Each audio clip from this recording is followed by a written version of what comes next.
Well, hello, and welcome to another Discover Headless Tech interview from headlesscreator.com. I am Marcelo Lewin, the Headless Creator. You can get a hold of me anytime you like at marcelo@headlesscreator.com. Right there. There's my email address. Feel free to reach out to me, and I'll get back to you as soon as I can. Today's conversation is all about localization with my guest, Markus Seebauer. He's a computer scientist turned localization advisor since 2012. But before we get to the interview, let me tell you real quickly about headlesscreator.com. Now, for those of you that are listening on the podcast, just go to headlesscreator.com, get your free account there. For those of you watching live right now, you can see the screen. Once we are done with this interview, this podcast will be available on demand at Discover Headless Tech course on headlesscreator.com. Along with that, you'll have not only access to that episode on demand, but you'll have access to all of the episodes in the Discover Headless Tech course, including all of the tutorials we have in there, which we have many more tutorials, and you'll have access to pretty much all of the courses on headlesscreator.com. This includes the Content Modeling Weekly course, the Discover Headless Tech course, right now, eight focus on courses, each of them focusing on one specific Headless CMS, like Contentful, Agility CMS, Content Tax, so on and so forth. We're about to launch one on Sanity coming up next week. And then two bootcamp courses. Right now, we have Personalization with Ninetail Bootcamp live. And we're about to launch another one on Uniform, on composable DXPs with Uniform. Lots of stuff, all of it 100% free. Get your free account at headlesscreator.com. And you'll have access to all of this. So with that said, we're going to go ahead and start the interview. Reminder that the on-demand version will be available right after we're done with the live version at headlesscreator.com. Alrighty, so let's go ahead and bring on Markus. Markus, how are you, sir?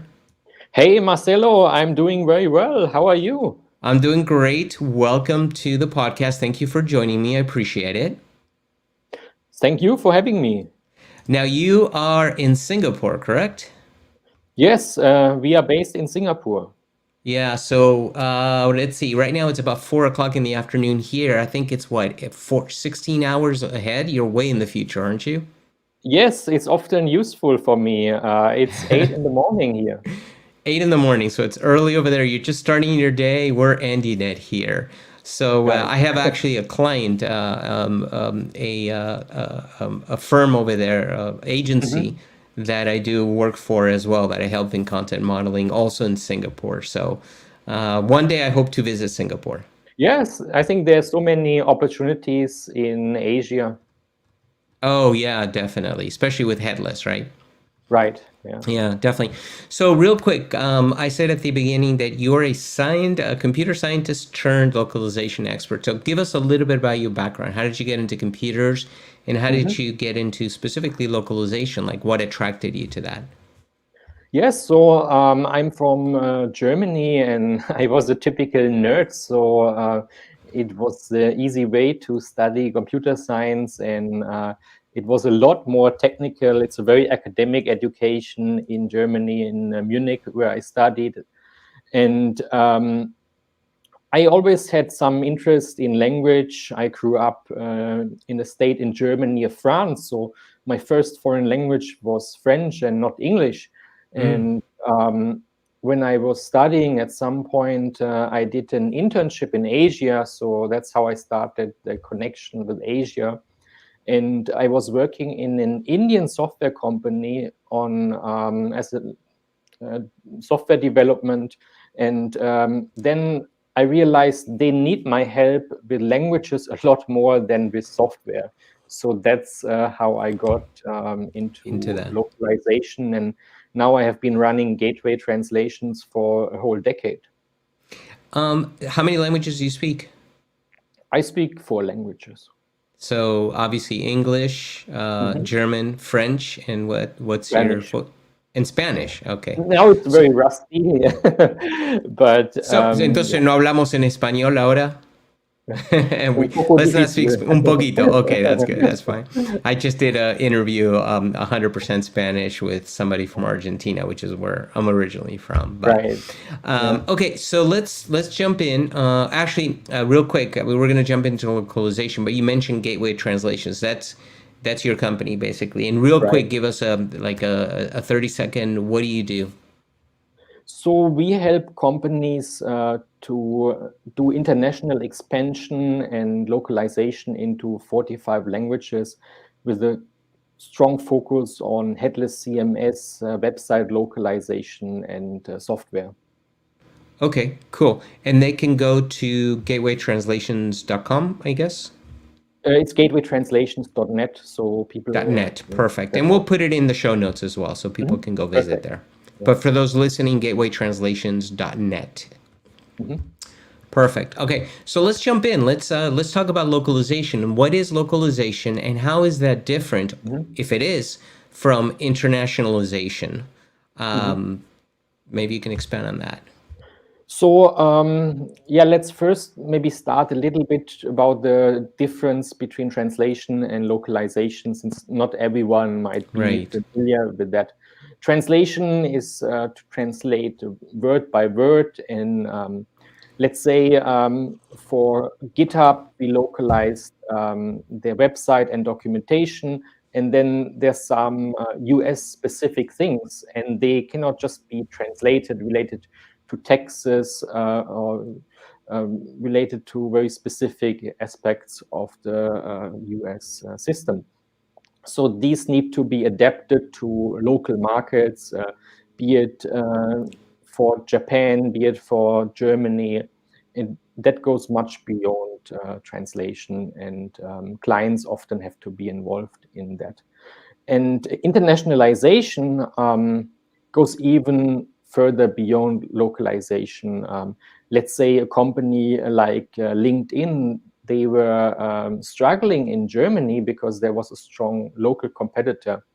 And it's all about the local user experience. For someone in the US, let's say the job recommendations were great on LinkedIn. And then for someone in Germany, they were not relevant. So that's a part of internationalization, and it's not only, or at least it's not directly related to language. So that sounds almost like personalization. Almost, it gets into right because now you're personalizing that. Let's say that job alerts of LinkedIn in Germany to be different than it is in. So now you're kind of crossing. So internationalization, which is a very hard word to say, especially if you're drunk. It really includes a little bit of personalization. It sounds like. Would that be a fair statement? Yes, and it includes a lot of tech. Yeah, because LinkedIn has to pass these job posts.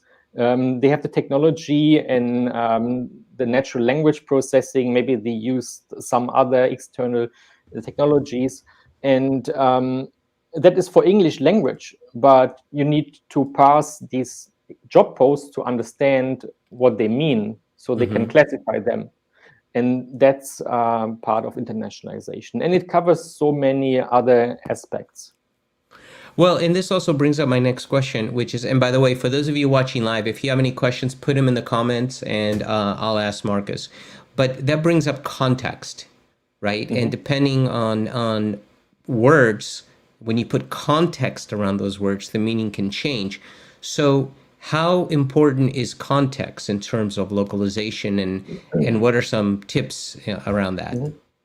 Yeah, it's very important, especially for app localization. It can be an iOS or Android app. It can be a web app. It can be UX, anywhere where you have short strings without context.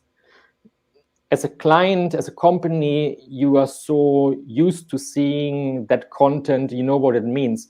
But then you send this to a translator who often doesn't know your product, and then they don't know what that means, and they have to handle a huge amount of content in a short time. So there must be an easy way for the translator to know context. Got it. And that really also leads me, you're doing really great at leading me into all my questions here, but that leads me into verticals, right? Because every Yeah. company, it's not about just translating. You can have a company where it has multiple verticals.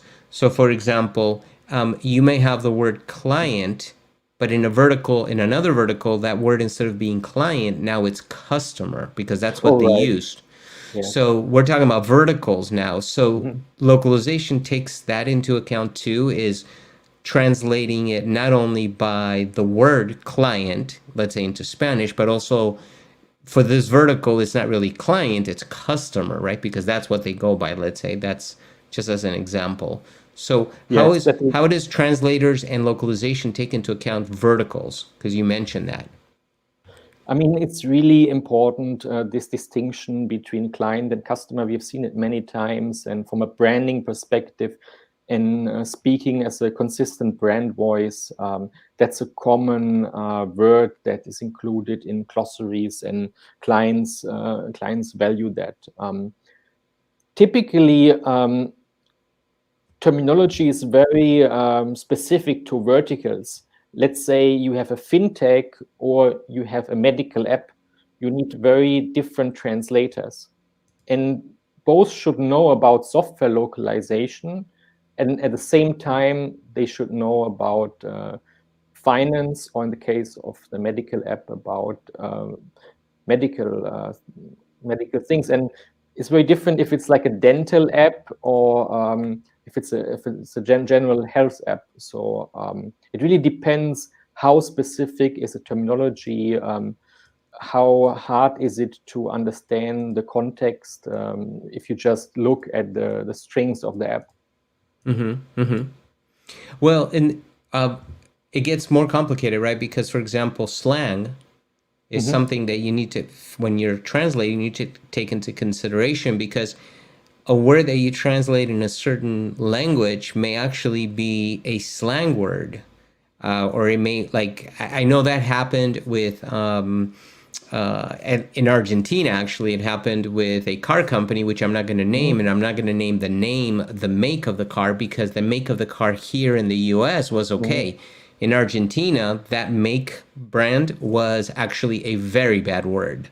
Mhm. So they didn't do their research on localization, right? Taking into account slang words.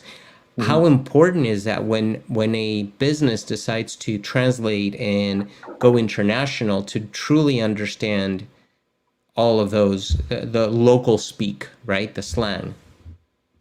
Yes, it's so important. What you mentioned about brands. When I was in Mexico, one of the biggest, or the biggest bakery goods manufacturer, Grupo Bimbo. That's a very offensive word, both in German and in English. And then I Right. was not surprised that this was not such a well-known brand in the US. Yeah, Right. except for the Hispanic, Latino community. Right. Right. Yeah. Right. So, And yeah, go ahead. Continue, please. yes, sorry, about slang. There can often be misunderstandings, and if you have some kind of curse words, they can be much stronger in another language. Yeah. You also have that issue during interpretation, that maybe a Japanese interpreter feels so uncomfortable with that word, and the message doesn't come across. Right. Right. Yeah. And also, for example, another example, which I won't say because it's also a bad word. I seem to be focused on these things, but Mhm. even within Spanish, you have Yeah. words that mean one thing to a certain country that speaks Spanish that is Mhm. okay, and that same word in a different country is actually a bad word. And even though they mean exactly the same, because that happened to me personally, where somebody told me that word, Yeah. and they're from a different country, they're a different Spanish country. And I was like, why would you say that? And then she explained, no, this is what it means. I'm like, oh, okay, to me it means this. And she was surprised. Yeah, I think So the word for sun in maybe in Mexico and Chile, I think that's like a big difference in is meaning. it? Okay. Yeah. Okay. Yeah. So these are things that I think companies really need to do a lot of research on, right? Before they start Mhm. translating just by using Google Translate. Yes, especially for Spanish. The variety in Spanish is huge. And when you look at what is important in a specific culture, let's say beef in Argentina, right? So the specific beef cuts, they have very different names in different countries across Latin America. And I was talking to some restaurant chain from the US, and they wanted to expand to Latin America, and it was very much food related. So in that case, it's really important to consider these different locales, how we call it. Right, right. So, when we start translating or when we start introducing localization in Headless CMS, you select a locale. You don't select a language. Can you expand the difference between a language and a locale? Yes, so as we talked about Spanish is a language, and the locale